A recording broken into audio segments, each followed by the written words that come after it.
오늘 주신 하나님의 말씀 창세기 15장 1절부터 6절까지 말씀. 창세기 15장 1절부터 6절까지 우리 함께 읽겠습니다.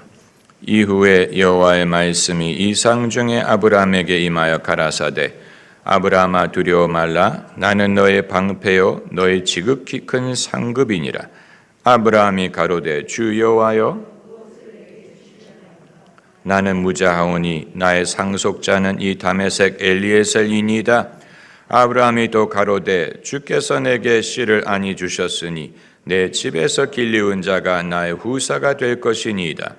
여호와의 말씀이 그에게 임하여 가라사대 그 사람은 너의 후사가 아니라 내 몸에서 날 자가 내 후사가 되리라 하시고 그를 이끌고 밖으로 나가 가라사대 하늘을 우러러 무뼈를 셀 수 있나 보라. 또 그에게 이르시되 내 자손이 이와 같으리라. 아브라함이 여호와를 믿으니 여호와께서 이를 그의 의로 여기시고 아멘. 후사라는 말을 우리가 웬만해서는 쓰지 않습니다.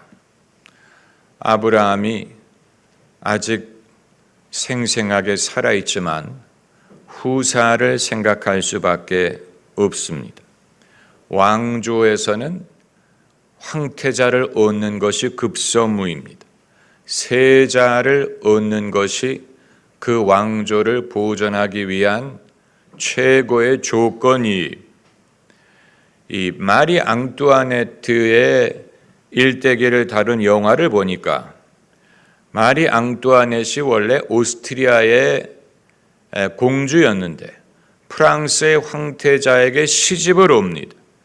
그래서 결혼식을 올린 후에 그날 저녁에 선왕과 대주교와 귀족들이 이 두 사람을 데리고 침대에 누이고 커튼을 닫기 전에 꼭 아들을 생산하기를 기원한다. 이런 세레모니를 하는 모습을 그렸는데 아마 과거 왕족들에게 결혼의 가장 주된 목적은 후사를 생산하는 것이었을 것입니다. 후사. 오늘날은 옛날의 의미로 후사를 말하지는 않습니다. 무슨 대를 이을 사람, 황태자 그런 의미로 후사를 쓰지 않고 그 대신에 일을 맡을 수 있는 사람, 적임자, 준비된 사람 이런 의미로 후사라는 말을 쓸 것입니다. 우리는 그런 의미에서 적임자를 늘 필요로 합니다. 정계에서도 적임자가 있어야 되고 재계에서도 적임자가 있어야 되고 교회에서도 적임자가 있어야 돼요. 모든 부분에 있어서 누가 일을 이어서 할까를 생각하지 않을 수 없습니다.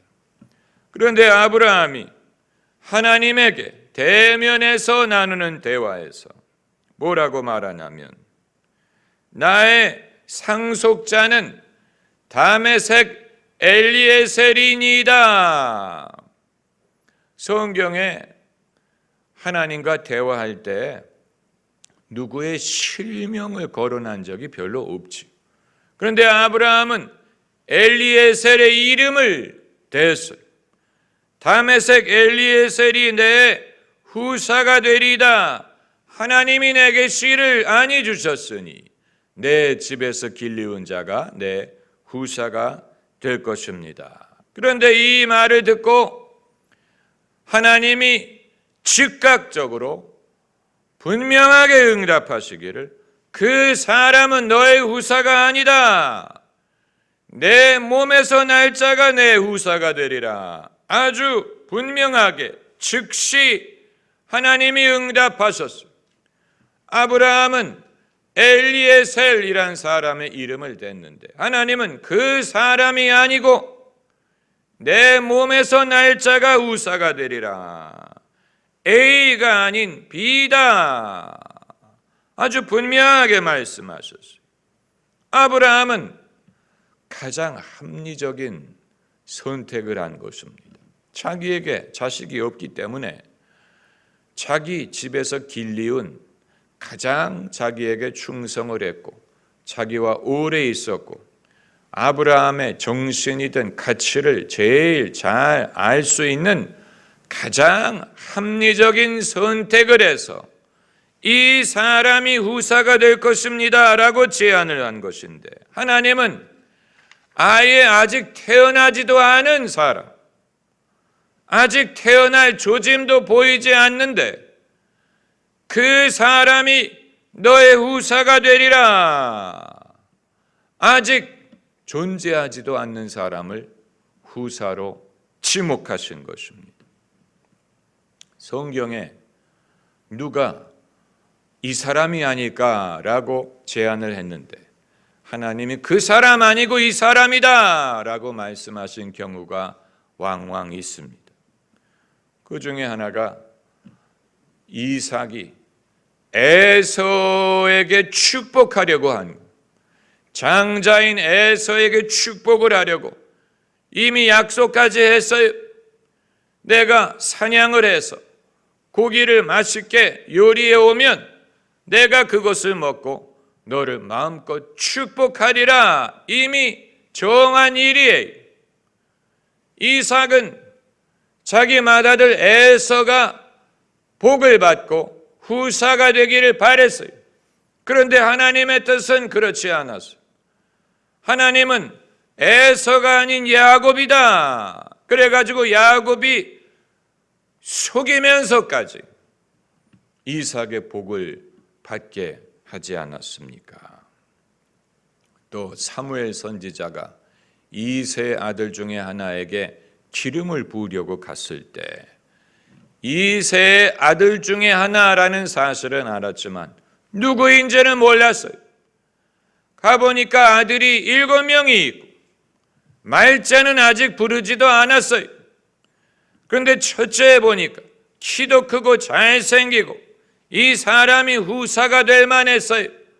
그에게 기름을 부리려고 하는데 하나님이 말씀하시기를 그 사람의 외모를 보지 말라, 나는 이미 그를 버렸노라, 그 사람이 아니다, 다른 사람이다 라고 말씀하십니다.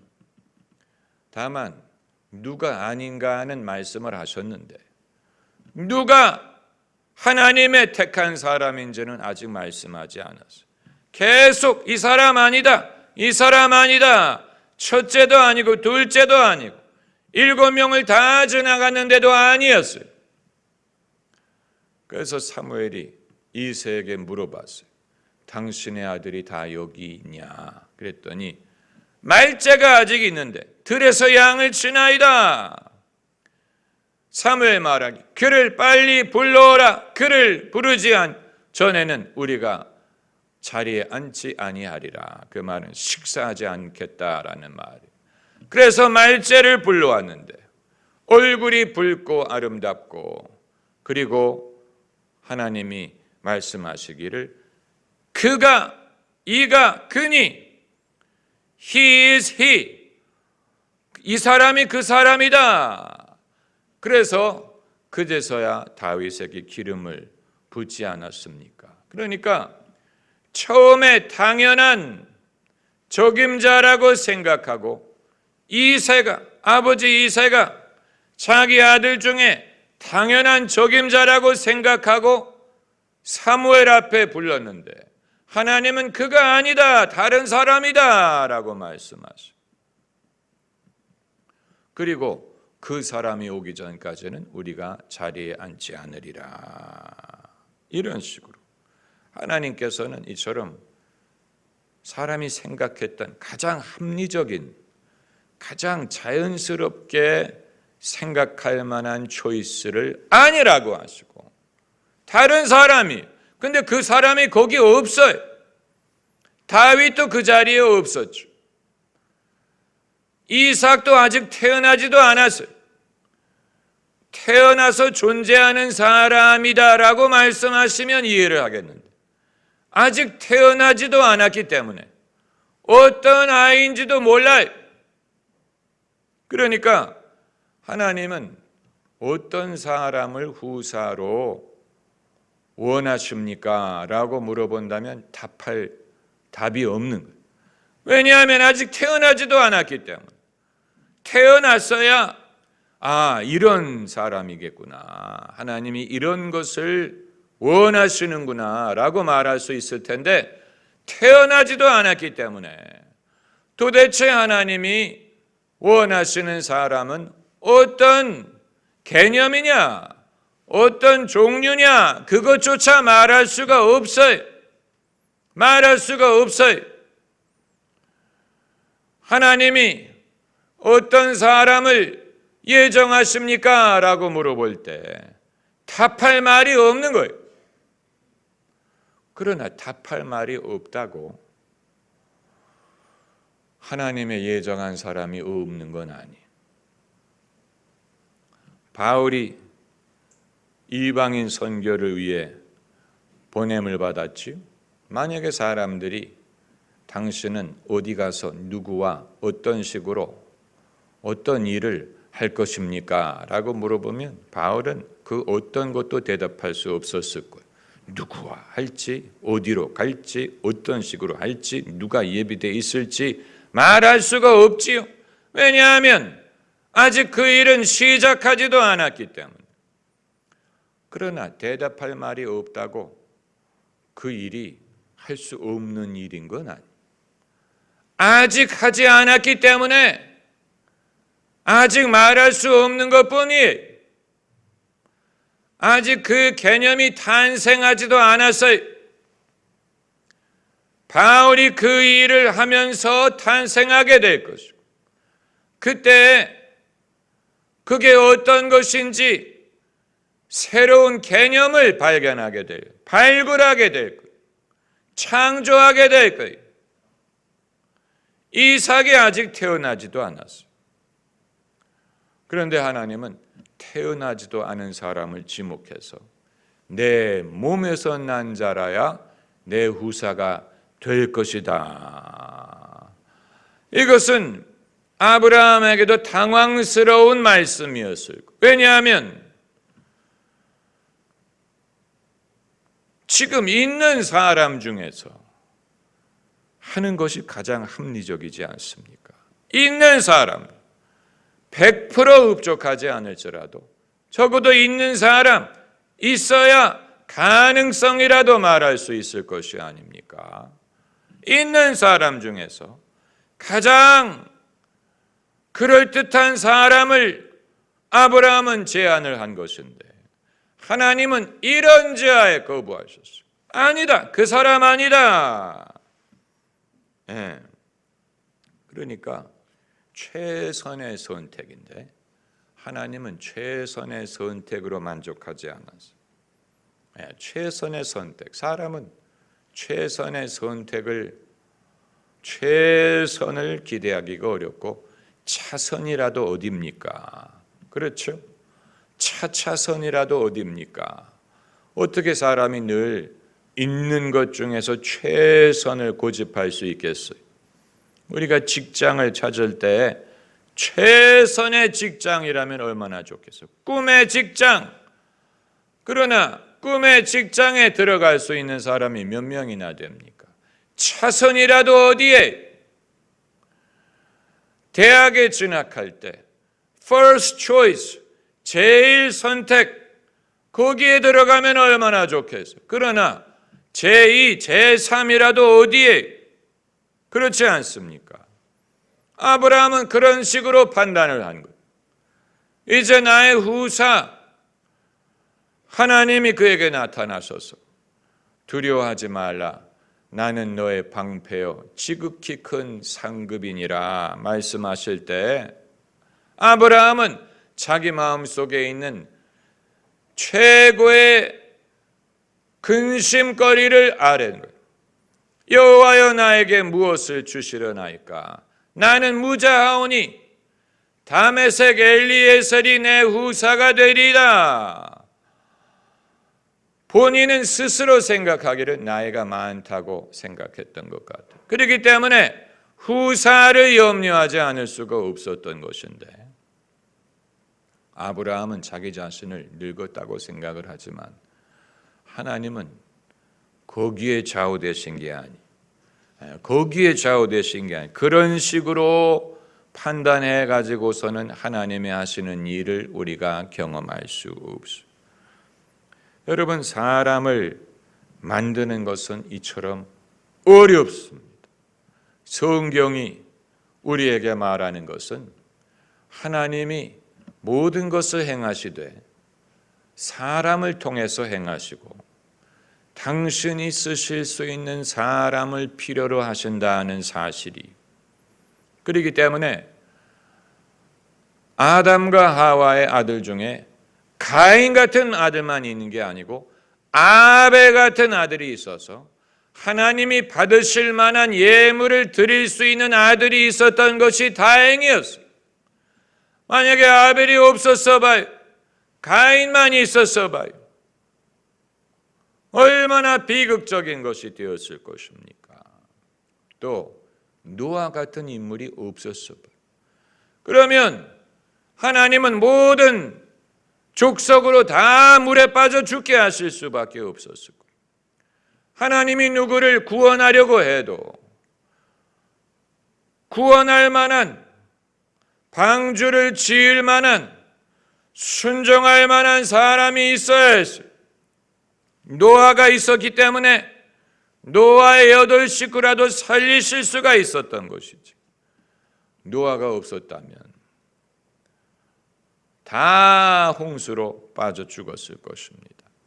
그리고 이제 아브라함, 하나님이 어떻게 아브라함을 선택하셨는지 우리는 알 수 없지만 이제 아브라함이 자기가 늙어가는 것을 느끼면서 누가 나의 후사가 될 것인가를 염려할 수밖에 없는데, 아브라함에게도 후사를 얻는 일이 쉬운 일이 아니었어요.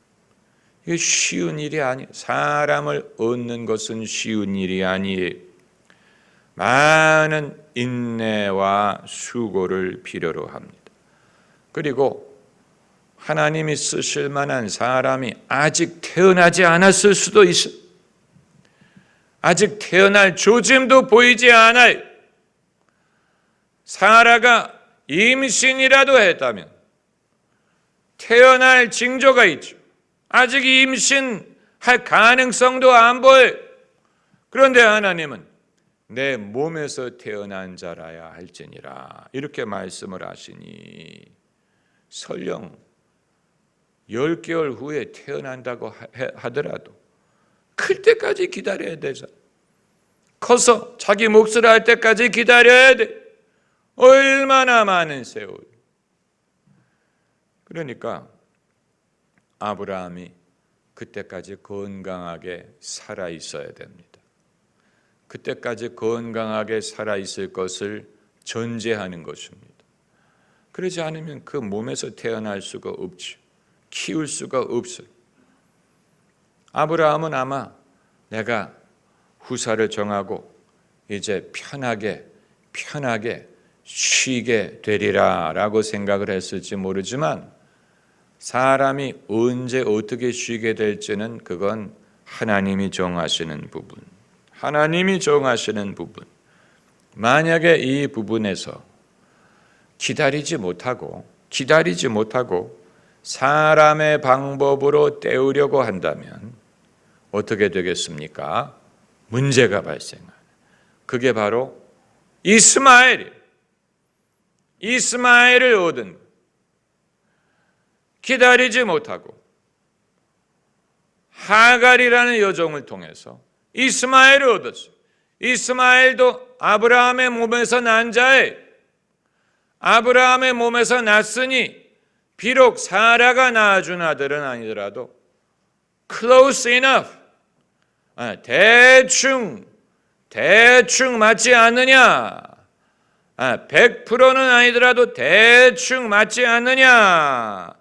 그런데 대충 맞아서는 안 되는, 대충 비슷하기만 해서는 안 돼, 혈통만 같아서도 안 돼.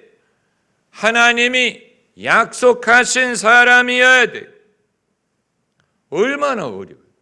얼마나 어려워요. 이게 쉬운 일이 아니에요.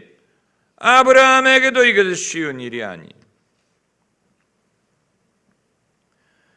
우리가 믿음으로 행할 때, 믿음으로 사는 것은, 믿음은 바라는 것의 실상이요 눈에 보이지 않는 것의 증거라.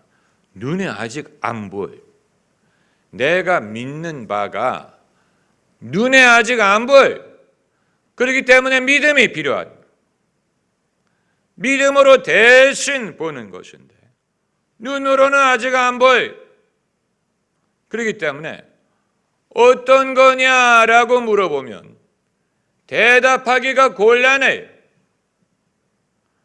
눈으로 봐야 어떤 거냐라고 말을 할 수 있을 거 아니에요. 어떤 거예요? 어떻게 생겼어요? 특징이 뭐예요? 얼굴 색깔이 뭐예요? 누가 물어보면 눈으로 볼 수 있어야 말이라도 해줄 텐데 보이지 않기 때문에 딱히 할 말이 없어요. 할 말이 없어요. 그럼 사람들은 아직 말도 할 수 없을 정도면 그건 있으나 없으나 마찬가지 아니냐. 그건 너무 불분명하지 않느냐라고 생각을 할 수 있죠. 그러나 섣불리 말하는 것보다는 나아요. 섣불리 아무 말도 할 수 없기 때문에 섣불리 내 우산은요 머리는 브라운색이고요 얼굴은 이럴 거고요 아마 이런 성격의 사람일 거예요. 섣불리 그건 지어내는 얘기, 진실이 아니에요. 진실의 믿음의 고백은 뭐냐? 모릅니다. 아직 몰라요. 아직 몰라요. 본 적이 없어요. 아직 안 태어났어요. 얼굴도 모르고 성격도 모르고 알 수가 없어요. 태어나면 알게 될 거예요. 그게 믿음의 고백이에요. 그게 믿음의 고백이에요. 사람이 그것을 편하게 생각할 수가 없죠. 그렇기 때문에 아브라함도 하나님에게 가장 합리적인 제안을 한 거예요. 모든 여건을 고려해 볼 때 다메섹 엘리에셀이 그래도 제일 적임자가 아니겠느냐. 그보다도 더 나은 초이스는 없을 것 아니냐. 그런데 하나님은 단칼에 거부. 아니다 그랬어요. 그 사람이 아니다. 사람이 대충 조건에 맞춰가지고 제안한 것을 하나님이 기뻐하실 것 같지 않아요. 그렇기 때문에 이것은 우리 모두가 믿음으로 기다리고 믿음으로 기도하고 믿음으로 하나님의 응답을 바라는 부분에 있어서 이 불확실성이라는 것을 안고 살 수밖에 없습니다. 불확실성. 사람은 불확실한 것을 싫어하죠. 그러나 아직 태동하지도 않은 것에 대해 우리가 어떻게 확실하게 말할 수 있겠습니까? 오래전에 이 젊은이들에게 어필했던 이 미혼 젊은이들에게 어필했던 가르침이 자기가 꿈꾸는 배우자의 조건을 적으라는 거예요. 자기가 어떤 배우자, 키는 얼마나 크고, 어떤 직업을 갖고, 돈이 얼마나 많고, 적으라는 거예요. 그러면 그대로 된다는 거예요. 그래서 얼마나 많은 젊은이들이 자기의 꿈꾸는 황태자와 공주님을 적었을지. 그런데 과연 하나님이 짝지어 주신 사람을 만났을 때 몇 프로나 적중을 했을지 그 이후로는 아무도 말하는 사람이 없어. 아마 30%만 맞아도 대단히 많이 맞은 거예요. 30%만 맞아도. 하나님의 짝지어 주시는 것이 그런 식으로 되는 게 아니에요. 만일 하나님이 누구를 짝지어 주셨다고 믿었는데 그 사람이 몸이 약하다. 그럼 아마 하나님 보고 돌려내라 그랬을 거예요. 물러내라 그랬을 거예요. 하나님이 중매장이가 아주 하나님은 중매장으로 적합하지 않다라고 불평했을 거예요. 왜냐하면 하나님이 짝지어 주신 사람은 당연히 건강해야죠. 당연히 돈도 많이 벌어야죠. 그런데 몸이 약한 사람? No thank you. 하나님 실수하셨어요. 그러나 하나님은 언제 내가 너를 위주로 완벽한 배우자라고 했냐? 그 사람 위주로 네가 완벽한 배우자다. 그 사람이 약하기 때문에 내가 도우며 살라고 내가 붙여준 거다. 우리의 생각과 완전히 반대되는 거죠. 이해가 되세요? 많은 사람들이 하나님한테 처음에는 중매해달라고 기도를 하다가 하나님이 중매를 해주시니까 나중에는 물어달라고 할 거예요. 하나님이 짝지어 주셨는데 왜 이러냐, 뭐 저러냐, 실수한 거 아니냐. 그러나 하나님이 짝지어 주신다는 개념을 완전히 잘못 이해한 거예요. 잘못 이해한 거예요. 나를 위주로 최선의 선택이라는 뜻이 아니었어요. 그런 자기중심적인 게 어디 있어요? 나를 위주로, 나에게 제일 마음에 드는, 나에게 가장 마음에 드는 그런 식으로 하나님에게 주문을 한 게 아니고, 어떻게 보면 내가 그 사람에게 제일 필요한 사람이기 때문에 짝을 지어 주셨는데 그걸 몰랐죠. 그러니까 이 모든 것은 믿음은 바라는 것의 실상이요 눈에 보이지 않는 것의 증거다. 아직 눈에 보일 리가 없습니다. 우리가 믿는 바의 다수는, 대부분은 아직 이루어지지 않았다면 아직 눈에 보이지 않아요. 어떤 것일지 우리가 미처 말할 수 없습니다. 그러나 하나님이 약속하신 것은 이루실 것입니다. 아직 조짐이 보이지 않을지라도, 시간이 걸릴지라도 이루실 것이고, 그때까지 우리가 인내하고 지탱하고 건강하고 그 일이 이루어지는 것을 보는 날에 잔치를 열 수 있을 것입니다. 할렐루야. 기도하십시다. 할렐루야.